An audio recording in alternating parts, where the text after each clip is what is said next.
Herkese güneşli bir Zonguldak sabahından selamlar.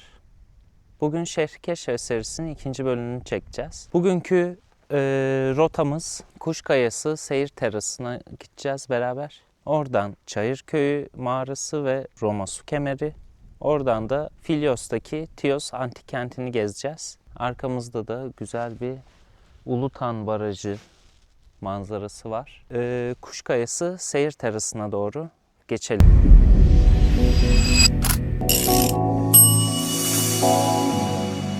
Sapa bir yere koymuşlar. Ondan dolayı görmekte biraz zorlanabilirsiniz. Bu arada yollar da efsane yani. Buraya motorla gelecekler özellikle. Virajlar efsane. Şurada bir yerde olması lazım. Biraz daha ilerideymiş. Evet. Gördüğünüz üzere şurası Harmankaya Şelaleleri Tabiat Anıtı deniliyor.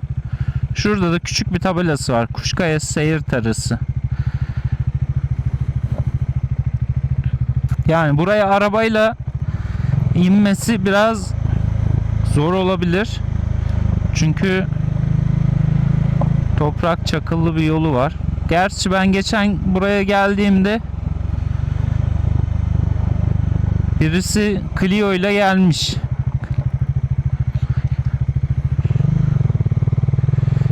Tamamıyla size bağlı buraya neyle geleceğiniz. Yani arabayla gelinir mi? Gelinir. Dikkatli bir şekilde inerseniz arabayla buraya inebilirsiniz.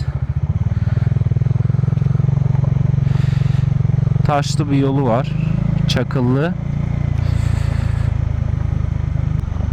Bu ileriki bölümlerde bu Harmankaya Tabiat Anıtı'na dahil olan bir de Harmankaya Şelalesi var aşağıda. Bugün oraya gitmeyeceğiz ama bak Harmankaya Şelaleleri Tabiat Anıtı diyor zaten. Şu bölge. Orada işaretlemişler. 10 kadar şelale varmış. Neyse. Şimdi yukarıdan geldik. Şöyle bir U çiziyoruz. Bakın şurada bir de dikenlerin arasında saklı kalmış Kuşkayası Seyir Terası tabelası var. Buradan da aşağı iniyoruz. Ben geldiğimde geçen şuraya kadar bir tane Clio gelmişti. Buradan aşağıya tabii inmesi arabayla mümkün değil. Bak zaten buraya gelmiş. Buradan millet dönmüş. Buradan sonrası birazcık dar ve bozuk. Burada da motorun lastiğini patlatmazsak iyi. Yol bayağı bozulmuş ya. Tabi her yağmurda buradan sel akıyor. Yolda yarıklar oluşturuyor. Evet, ABS'miz de devreye giriyor.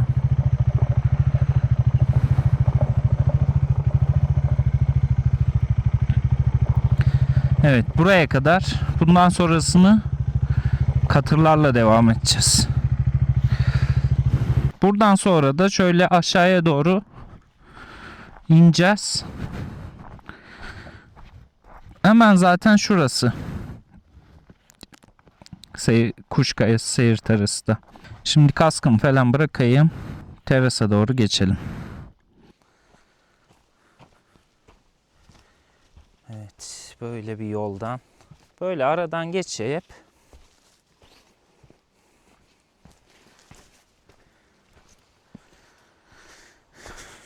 Çıkıyoruz. Kuşkayası Seyir Terası'na. Evet. Bu şekilde. Şu karşısı Karadeniz. Oradaki yerleşim de Zonguldak. Zonguldak ilini buradan böyle görebilirsiniz. 400 metre kadar bir yüksekliği var. Aynı bir kuş yuvasını hatırlatıyor yani burası. Böyle etrafı hep uçurum. Burada böyle uçurum, açıklık bir alan var. Fatma Giri'nin kartalını çalan, bebeğini çalan kartalın yuvası gibi yani aynı. O büyüklükte bir kuşun yuvasını andırıyor. Bu aşağıdan doğru da böyle giderek Harmankaya şelalelerine varıyorsunuz. Aşağıda yol ayrılıyor. Tam şu görünen uzun yapı, ilk yapının oradan aşağısından yol ikiye ayrılıyor. Ya Harmankaya şelaleleri veyahut da Zonguldak Kent Ormanı. Oradan sonra da ikiye ayrılıyor. Ya Ultan Barajı ya Zonguldak Kent Ormanı'na. Böyle yürüye yürüye geliyorsunuz. Yürüyüş yolu da var. Zaten çekeceğiz Harmankaya şelalelerinde. Bence çok muhteşem bir manzarası var. Şimdi bir de drone'la çekelim. Bir de drone görüntüsü alalım.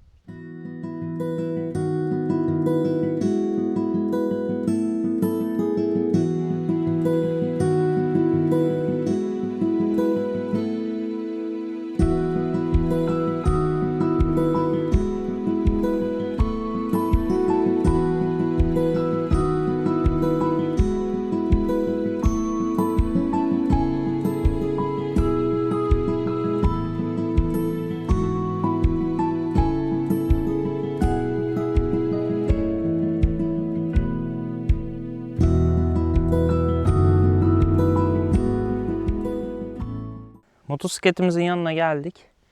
Sonraki durağımız Çayır Mağarası ve Roma su kemerleri. Hadi o tarafa doğru geçelim. Nefes nefese kaldım.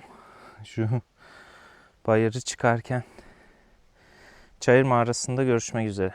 Şu anda Zonguldak'ın Çaycuma ilçesine bağlı Çayır köyündeki Roma su kemeri ve Çayır Mağarası'nın önüne geldik. Şurada kafe, restoran tarzı bir yer var. Motorumuzu buraya park ettik. Şimdi şöyle arabaların yanından geçelim.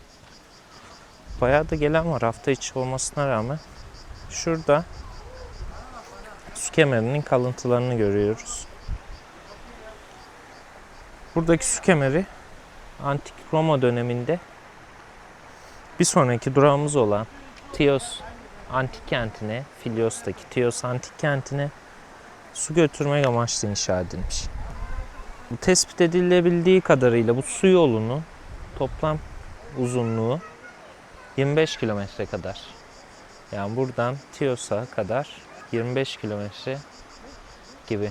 Şu zaten buranın arka tarafına doğru Filyos'a gidiyor. Bunun arkasına doğru dolanalım şimdi. Arkasında Çayır Mağarası da var.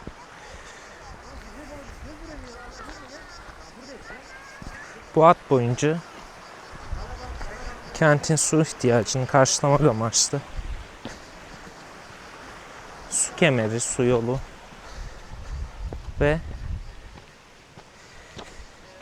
su sarnıcı gibi yapılar yapılmış ama ziyaret edilebilen, ayakta kalan burası sadece. Şöyle üstünden de geçelim. Çok güzel bir dere akıyor altından.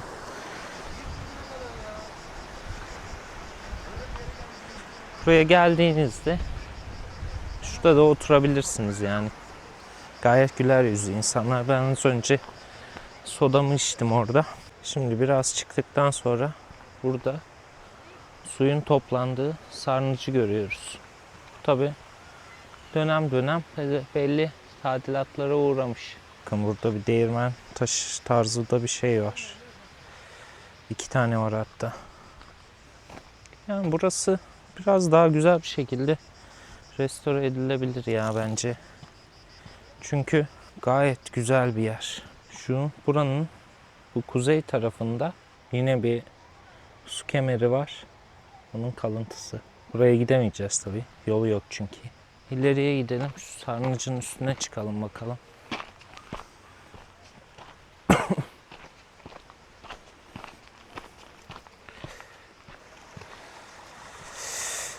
Evet.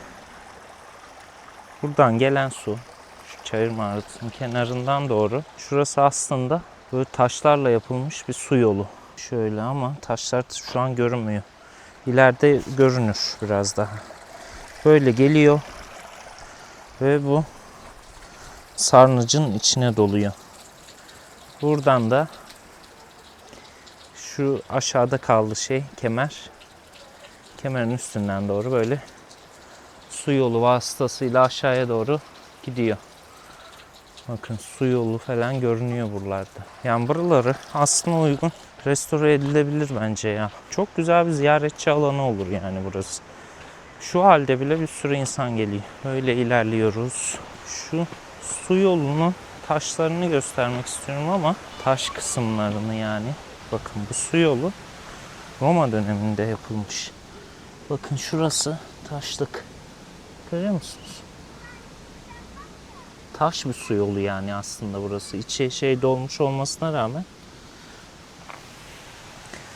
hala işlevini görüyor. Taş dolmuş olmasına rağmen. Buradan devam ediyoruz. Bakın. Görüyor musunuz? Buraya kapatmışlar. Evet. Su yolu. Buradan daha net görünüyor. Biraz daha uzaltayım kamerayı. Hoppa. Gördüğünüz gibi burası Roma döneminde inşa edilmiş su yolu işte. Burada daha net bir şekilde görünüyor.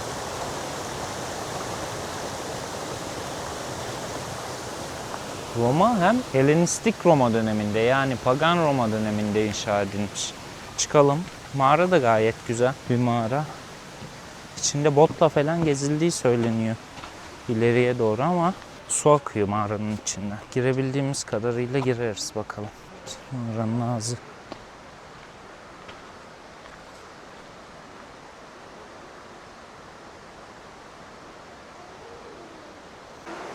Şimdi mağaranın içine doğru girelim.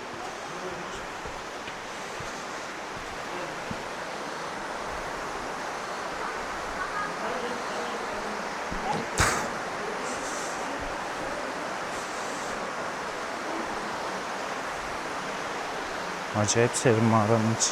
Dışarıda terledim. Şu an biraz üşütüyor. Bakın botla girilen kısım şurası.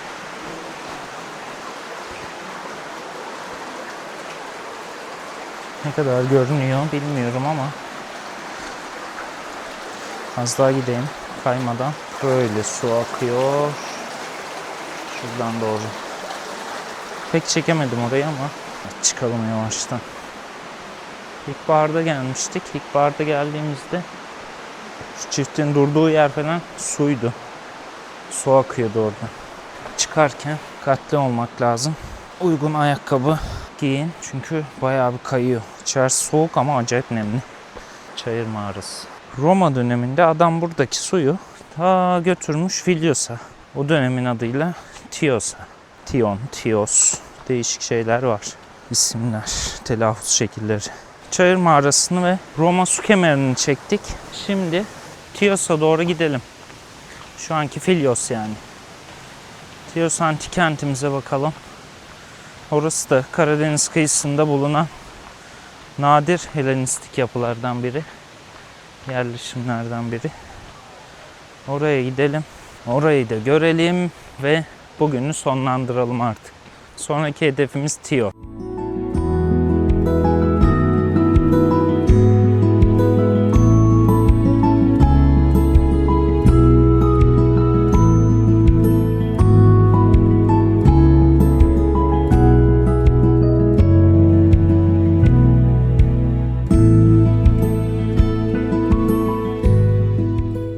Şu anda Zonguldak Çaycuma ilçesine bağlı Filyos beldesinde yer alan Tios Antik Kenti'ndeyiz. Giriş kapısındayım şu anda. Yaklaşık 2500 yıllık bir geçmişe sahip bu antik şehir. Karadeniz kıyısında kurulmuş nadir Helenistik yerleşimlerden birisi. İsterseniz şimdi içeriye doğru giriş yapalım. Ücretsiz bir şekilde burayı gezebilirsiniz. Tios Antik Kenti diğer adıyla Tion. Adını kurucusu olan Rahip Tios'tan almıştır. Burası bir millet kolonisi olarak kurulmuş. Frig devletine son veren Kimerlerden sonra bölgede bir dönem Lidyalılar egemen olmuş. Onları sırasıyla Persler, Bitinyalılar takip etmiş. Kenti ilk defa Heraklia Pontica, yani bugünkü Karadeniz Ereğli'nin egemenliği altında sikke basmaya başlamış. Şu an kapıdan giriş yapıyoruz. Burası 2006 yılında restore edilmiş. Tion Antik Kenti. Şurayı göstereyim.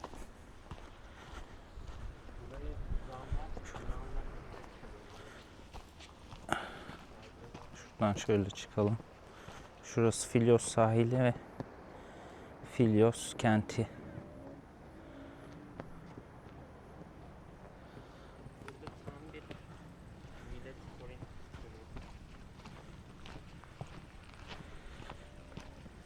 İlerleyelim.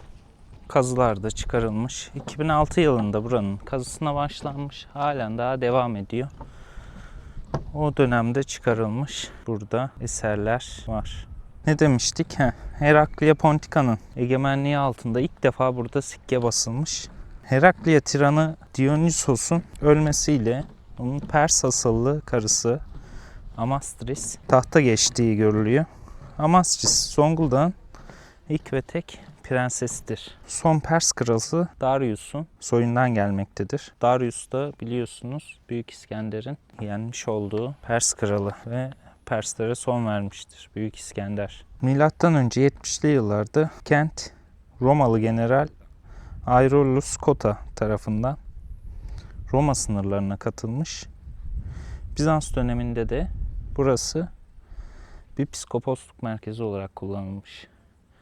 Şurada hatta şey var, şurası kilise, Bizans kilisesi. Şöyle göstereyim, buradan daha iyi görünüyor. Bizans kilisesi. Kent Fatih Sultan Mehmet döneminde de Osmanlı topraklarına katılmış. Şöyle geri gidelim eserlere bakarak.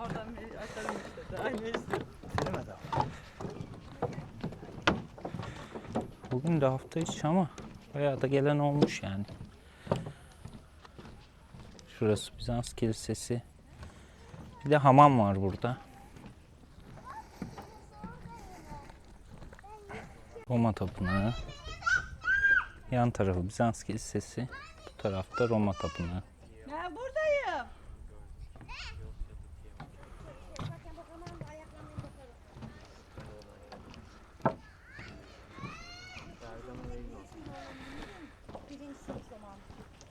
Değirmeni de çekelim.